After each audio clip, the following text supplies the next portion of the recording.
na karibu. Na hii ndiyo hotuba ya Waziri Mkuu wa Israel Benjamin Netanyahu.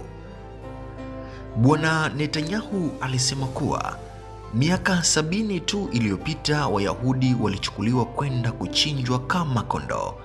Miaka 60 iliyopita hakuna nchi, hakuna jeshi.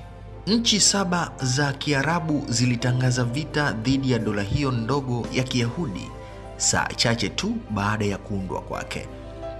Anasema tulikuwa Wayahudi 650,000 dhidi ya mamilioni mengi katika ulimwengu wa Kiarabu. Hakukuwa na IDF yenye nguvu, yaani vikosi vya ulinzi vya Israel. Hakuna jeshi la anga lenye nguvu la kutuokoa, bali ni watu wa Kiyahudi wajasiri wasio na mahali pengine pa kwenda. Lebanon, Syria, Iraq, Jordan, Egypt, Libya, Saudi Arabia zote zilishambuliwa kwa wakati mmoja. Nchi ambayo Umoja wa Mataifa ulitupa ilikuwa ni jangwa la asilimia 65. Miaka 35 iliyopita tulipigana na majeshi matatu yenye nguvu zaidi katika Mashariki ya Kati na kuyafagilia kwa siku 6.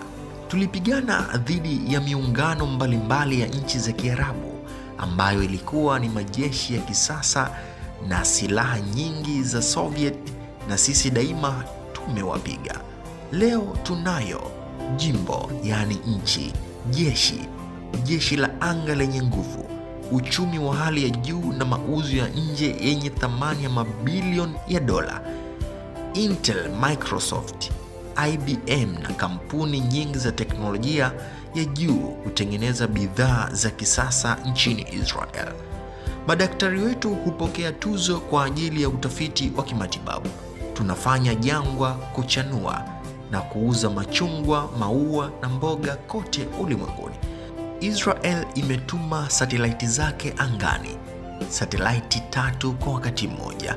Tunajivunia kuwa katika daraja sawa na Marekani ambayo ina wakazi milioni 250, Urusi ina wakazi milioni 200, China ambayo ina wakazi bilioni 1.3, Wazungu Ufaransa, Uingereza, Ujerumani yenye wakazi milioni 350, nchi pekee ulimwenguni kutuma vitu angani, na kusema kwamba miaka 60 tu iliyopita tuliongozwa, tukaaibishwa na kukosa matumaini, kuchinja.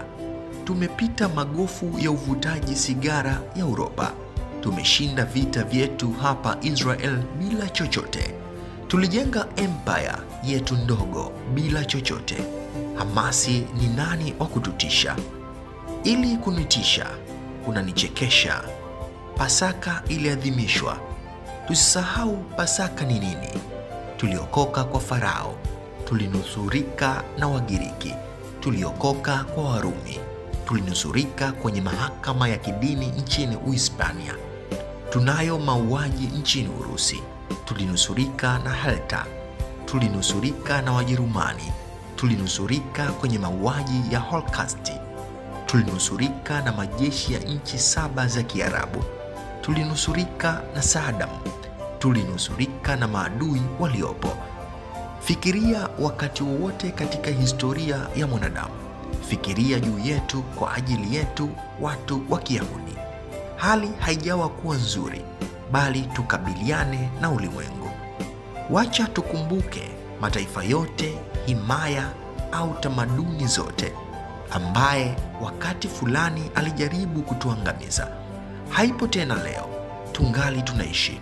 Misri, Babeli, Wagiriki, Alexander wa Makedonia, Warumi. Kuna mtu bado anazungumza Kilatini siku hizi? Reich ya 3.